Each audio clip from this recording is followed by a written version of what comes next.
With your CIGTV News Brief, community news, and weather forecast for this Monday, I'm Donna Bush. Early Monday morning, health and border control officials met with members of the press to discuss preparations and plans should any cases of coronavirus be identified here, as well as preventative measures that are being taken. As Minister of Health, my first priority is to assure the people of the Cayman Islands that the Ministry and the Public Health Department, along with all relevant stakeholders, have been working tirelessly to ensure your safety. Rest assured, we are ready to deal with this virus should it arrive on our shores. I'm just here to assure the public that the officers of Customs and Border Control are being very vigilant in ensuring that they check all arriving passengers, their ports of entry. They're going through their documents to ensure that they have not visited China within the last few weeks, and we are being extremely vigilant with this matter. And you can watch the entire press briefing here on CIGTV and the YouTube channel again at 8 o'clock tonight. In addition to what local health officials are doing locally to prepare, the World Health Organization, the world's leading health body that works to promote health, keep the world safe, and serve the most vulnerable across the globe, released a video that refers or reiterates what local officials are already saying, and it takes an in-depth look at what the virus is, how it's transmitted, the symptoms, diagnosis, treatment, and preventative measures. In December 2019, there was a cluster of pneumonia cases in China. Investigations found that it was caused by a previously unknown virus, now named the 2019 novel coronavirus. In this video, we'll take a quick look at what's currently known about the virus. Keep in mind that this is a new virus, and what's known about the virus now might change in the future. Coronaviruses are a large group of viruses. They consist of a core of genetic material surrounded by an envelope with protein spikes. This gives it the appearance of a crown. Crown in Latin is called corona, and that's how these viruses get their name. There are different types of coronaviruses that cause respiratory and sometimes gastrointestinal symptoms. Respiratory disease can range from the common cold to pneumonia, and in most people, the symptoms tend to be mild. However, there are some types of coronaviruses that can cause severe disease. These include the severe acute respiratory syndrome coronavirus, first identified in China in 2003, and the Middle East respiratory syndrome coronavirus that was first identified in Saudi Arabia in 2012. The 2019 novel coronavirus was first identified in China. It initially occurred in a group of people with pneumonia who'd been associated with a seafood and live animal market in the city of Wuhan. The disease has since spread from those who were sick to others, including family members and healthcare staff. There are many cases at present, and the disease has spread within China and also to a number of other countries. So, where did the virus come from? It's known that coronaviruses circulate in a range of animals. Sometimes these viruses can make the jump from animals to humans. This is called a spillover, and could be due to a range of factors such as mutations in the virus or increased contact between humans and animals. For example, MERS-CoV is known to be transmitted from camels and SARS-CoV from civet cats. The animal reservoir of the 2019 novel coronavirus is not known yet. How is it transmitted? The exact dynamics of how the virus is transmitted is yet to be determined. In general, respiratory viruses are usually transmitted through droplets created when an infected person coughs or sneezes, or through something that has been contaminated with the virus. People most at risk of infection from the novel coronavirus are those in close contact with animals, such as live animal market workers, and those who are caring for people infected with the virus, such as family members or healthcare workers. So, how does the disease present? Well, from what is known so far, there can be a number of symptoms ranging from mild to severe. There can be fever and respiratory symptoms such as cough and shortness of breath. In more severe cases, there's been pneumonia, kidney failure, and death. The mortality rate is not known yet. How can we tell whether someone is infected? The infection can be diagnosed by a test called PCR, or polymerase chain reaction. This test identifies the virus based on its genetic fingerprint. There's currently no specific medication for the virus, and treatment is supportive care. There's currently no vaccine to protect against the virus. Treatment and vaccines are in development. How do we prevent transmission of the virus? This new virus currently has a limited geographic spread. However, there are a number of standard hygiene practices that have been recommended to protect against infection and further spread. These include covering your mouth and nose when coughing or sneezing with a medical mask, tissue, or flexed elbow, avoiding close contact with those who are unwell, the appropriate use of masks and personal protective equipment, especially in a healthcare setting, washing hands regularly with soap and water, or alcohol-based hand rub. Actions that can be taken to prevent infection from an animal source include avoiding unnecessary unprotected contact with animals, washing hands after contact with animals or animal products, and ensuring that animal products are cooked thoroughly before they're consumed. It's important to stay home if you're feeling unwell, but if you have a fever, cough, and difficulty breathing, seek medical care early and share your previous travel history with your healthcare provider.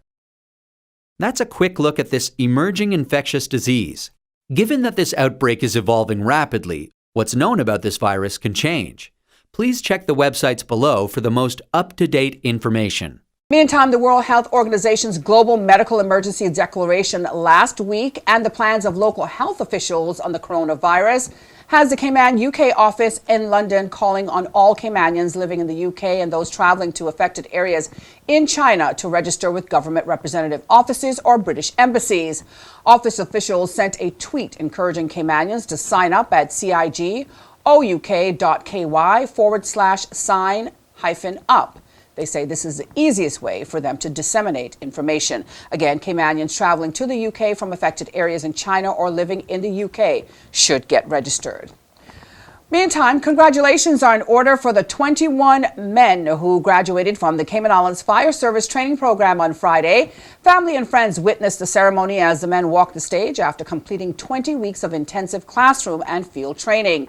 The new fire recruits' graduation ceremony included a demonstration of fire and rescue skills by the recruits. Collectively, however, we're proud Caymanians, proud members of the Culture Change Company, and proud civil servants. Not only has our training made us fitter and smarter, but it has also introduced us into an international family of brave men and women who risk mind and body to save lives, protect property, and the environment. Now, the new fire recruits received their certificates and challenge coins from Chief Officer Mrs. Gloria McPhail-Nixon. We say congratulations once again. Finally, today we meet another 2020 Proud of Them recipient. Here is Hannah Peralta.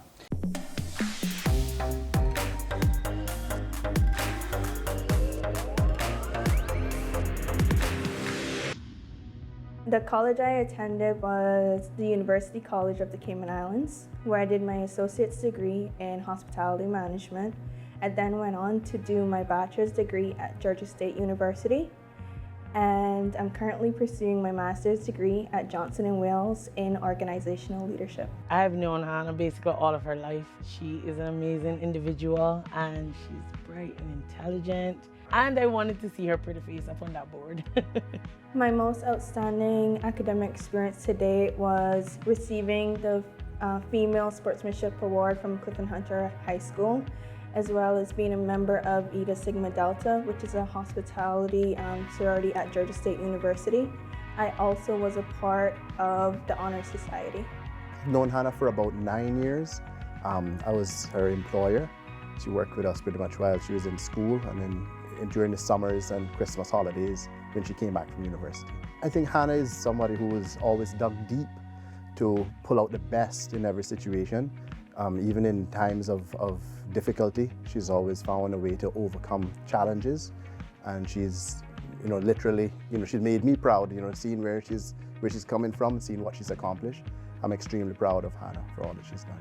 That's academically, also in her work life and personally as well.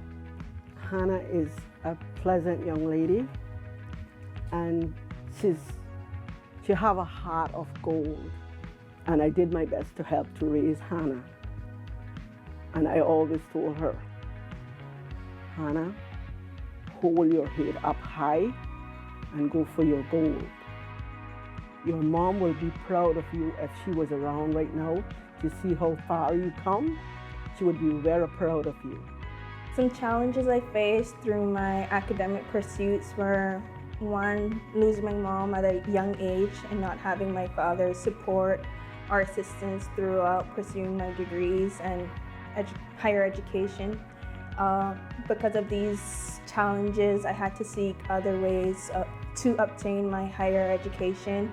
This included seeking scholarships from the Cayman Islands government, specifically the Ministry of Tourism, where I was able to obtain a scholarship for my associate's degree, my bachelor's degree, and now pursuing my master's degree with that same scholarship. It really goes a long way to know that your hard work does pay off and to be that example in the society that you live in, you grew up in.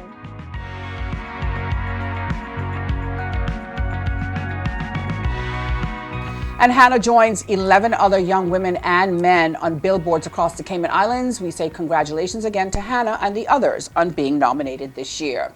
Now for a check on other community stories making Radio Cayman headlines this Monday. The Family Resource Center will focus on effective parenting skills as they host a number of parenting programs this month. FRC's program facilitator Anne-Marie Diaz says throughout the month, they'll host co-parenting sessions for families who are raising children between two separate households. All parenting programs are free and will take place at the FRC's location on the second floor of the Apollo House. Now for registration and more information, you can give them a call at 949-0006. That's 949-0006. And for more on this and other Radio Cayman stories making headlines, you can go online to radiocayman.gov.ky. Turning now to the forecast for the Cayman Islands area from the National Cayman Islands Weather Service. Moderate northeasterly winds and seas are expected across the Cayman Islands area over the next 24 hours. This is in association with a high pressure system over the Gulf of Mexico. Today's high temperature reached 83 degrees, the low was 72. Partly cloudy skies with a 20% chance of showers are expected. Winds are northeasterly 10 to 15 knots. And seas are moderate with wave heights of 3 to 5 feet. Remember, you can go online to weather.gov.ky for the very latest. You can also download their app, CINWS. And that ends today's news update here on CIG-TV, or news brief rather. If you missed it, you can go online to the Cayman Islands Government Facebook page or the CIG Television YouTube channel. I'm Donna Bush, wishing you a safe and wonderful night and inviting you back here again tomorrow.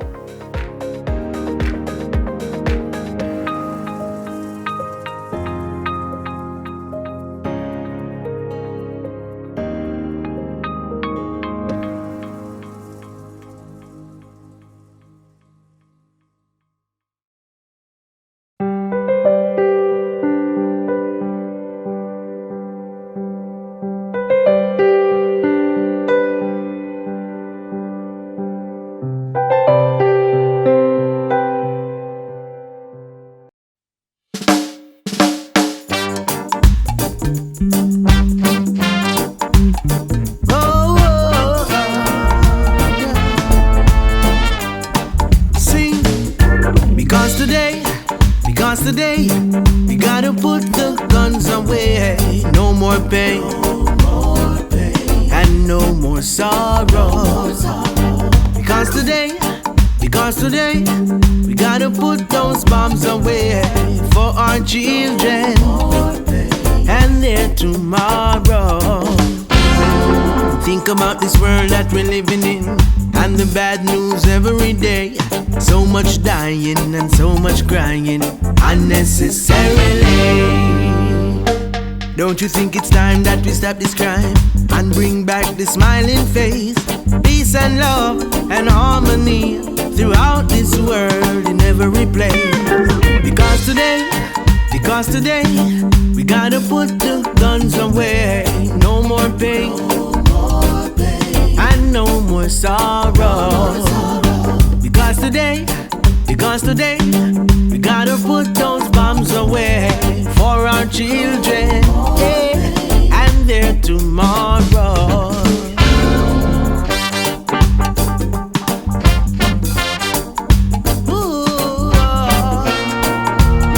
Put the guns away. Got to live and let live. Don't take without giving. Begin living. Rainy days will come, oh yeah, but sun will shine on through. Bring the hope, peace and love, colors for me and you. Freedom from within. Freedom, freedom. We can't do without. Yeah. Hand in hand we'll win. Hand in hand. What's it all about? Yeah. I'm not gonna lie, yo, sometimes your wife be stressing, just trying to find a place between my burden and my blessing. Sometimes I question if life is just a test, then who am I to mess with what is fate and what is destined? Everything is everything, it's life, it's all connected. But brethren, we need to fight and challenge its aggression. Love your enemy, forgive them, then forget it. Sing the tune, love the music, live the message. Don't let the internet come intercept your intellect. It's all a bliss effect, and regret is insignificant. Life is limitless and love itself is infinite. Let's disconnect from ignorance and let your wings and wind connect and fly. Freedom from within. Ooh, yeah. We can't do without. No. Hand in hand we'll win. What's it all about? Because today, we gotta put the guns away. No more pain, and no more sorrow. Because today, we gotta put those bombs away for our children, yeah, and their tomorrow, yeah.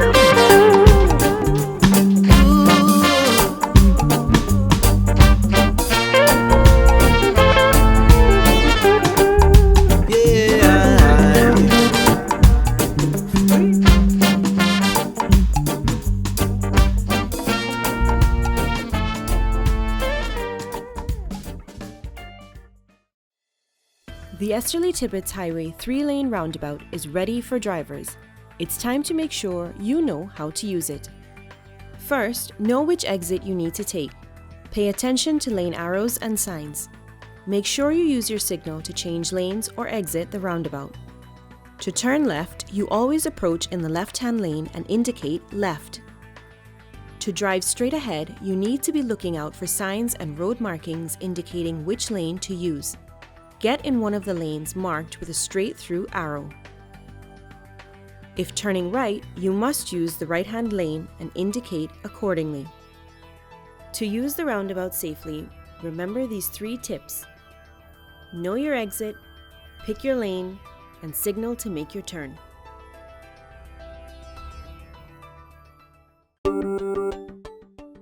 Did you know that planning permission is required for an addition, alteration, or any material change to your house?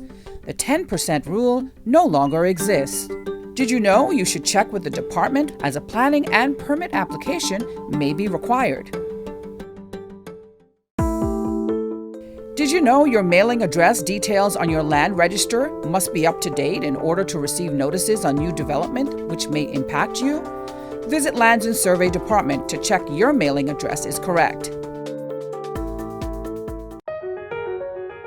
Did you know that walls, fences located along the road require planning permission no matter the height? You should check with the department as a planning and permit application may be required. Did you know that fences and walls within the high water setback require planning permission no matter the height? You should check with the department as a planning and permit application may be required. Join Donna Bush weekdays at 6 p.m. for the CIG-TV News Update.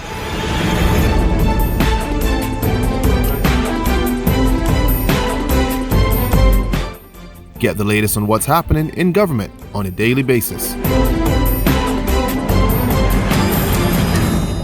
News update first at 6 p.m.